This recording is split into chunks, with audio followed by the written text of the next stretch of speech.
نام یاد خدا، داستان حقیقی هموطن ما که با اسم مستعار برای ما ارسال کرده است. باد سرده که از میان درختان انبوه و تاریک باغ بالا میپیچید، شیشه پنجره اتاق 47 هتل اینترکانتیننتال را به لرزه درآورد. قاسم، مسافر خسته از سفر طولانی، تنها بود و امیدوار بود چند روزی در سکوت و آرامش بظاهر لوکس این هتل استراحت کند. اما او نمیدانست که این هتل بر روی زمین بنا شده که ریشه در خاطرات عمیقاً ترسناک و گم شده داشت. خاطراتی که ساکنان قدیمی محله باغ بالا به ندرت درباره‌شان صحبت می‌کردند.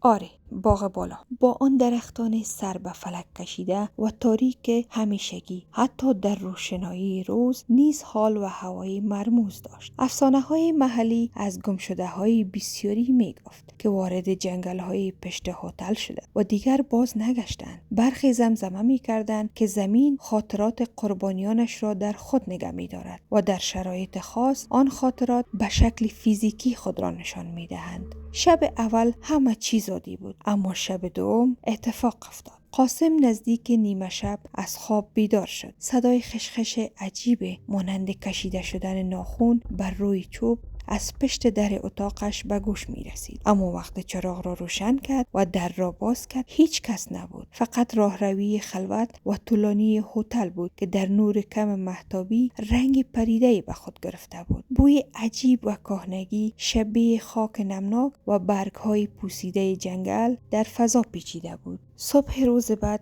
هنگام صرف صبحانه در رستوران با نمای جنگل متوجه نگاه‌های خیره و سریع کارکنان شد. وقت از پیشخدمت جوان درباره تاریخچه هتل پرسید، رنگ صورت جوان پرید و فقط گفت: اینجا قبلا بخشی از جنگل باغ بالا بود. بعضی چیزا ترجیح میدهند فراموش نشوند. شب سوم کابوس آغاز شد. قاسم در خواب خود را در دل همان جنگل انبوه دید.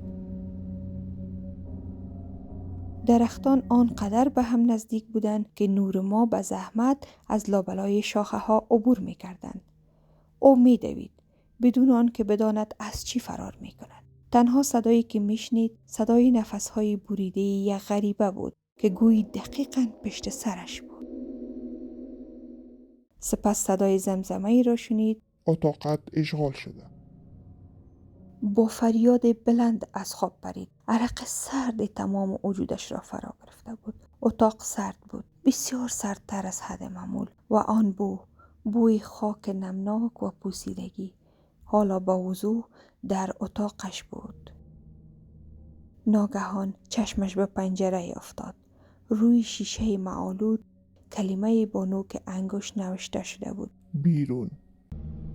ترس وجودش را فلج کرده بود، اما کنجکاوی مرزی بیمارگونه‌ای داشت. به آرامی به پنجره نزدیک شد و پرده را کنار زد.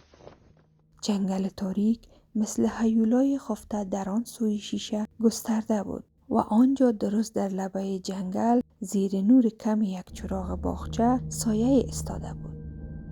سایه‌ای که دقیقاً قامت و حتی طرح لباس خواب هتل را شبیه به خودش داشت، یعنی به خود قاسم، اما صورتش تیره و غیر قابل تشخیص بود. سایه دستش را بلند کرد و به آرامی به سوی جنگل اشاره کرد.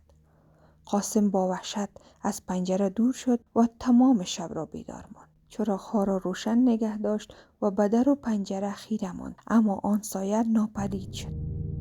روز بعد تصمیم گرفت هتل را ترک کند، اما وقتی برای تحویل کلید به پذیرش مراجعه کرد، مدیر هتل، مرد میان سال با چهره جدی و پریده، با تعجب گفت: آقای قاسم، پرونده اقامت شما نشان می دهد که شما برای 5 شب هتل ریزرو کردین.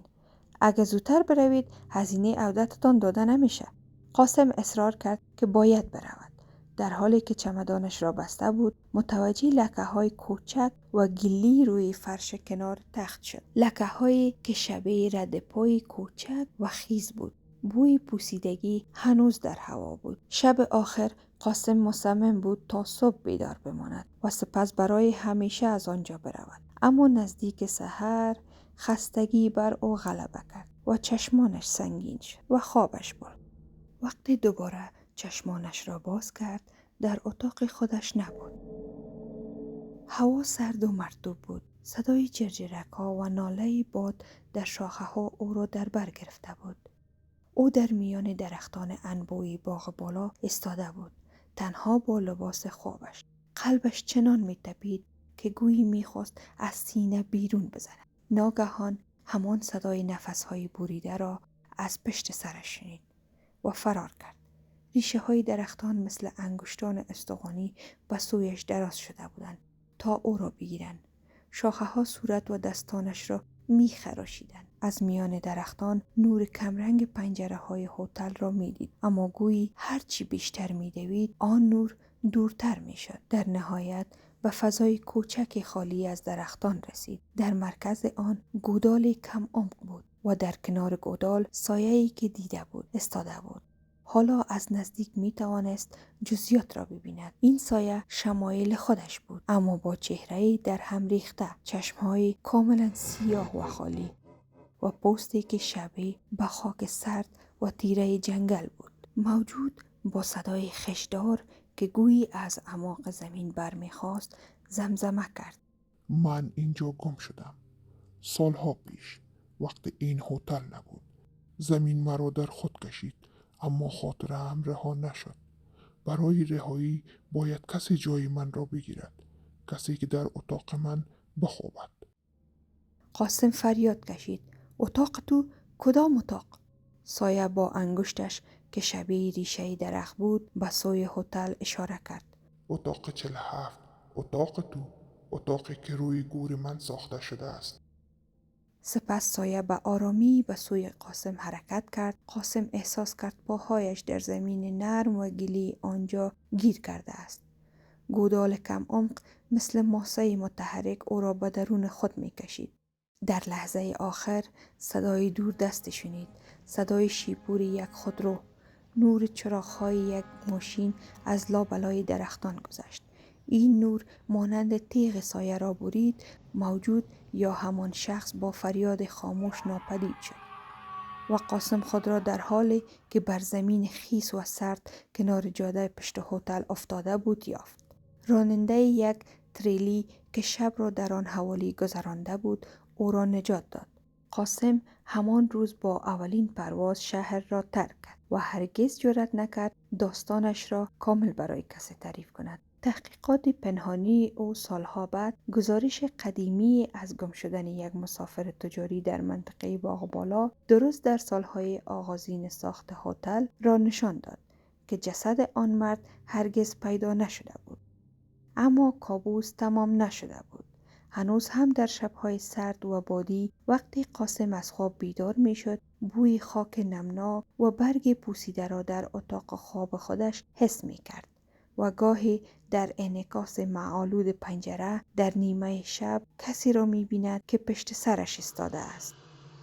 کسی که شبیه خودش است، اما با چشمان تاریک و خالی که به آرامی زمزمه می کند: اتاقت همیشه منتظر است. و این تبدیل به ترسناکترین و لاینحلترین خاطره زندگی قاسم شده. خاطره‌ای که هرگز اجازه فراموشی را به او نمی دهد.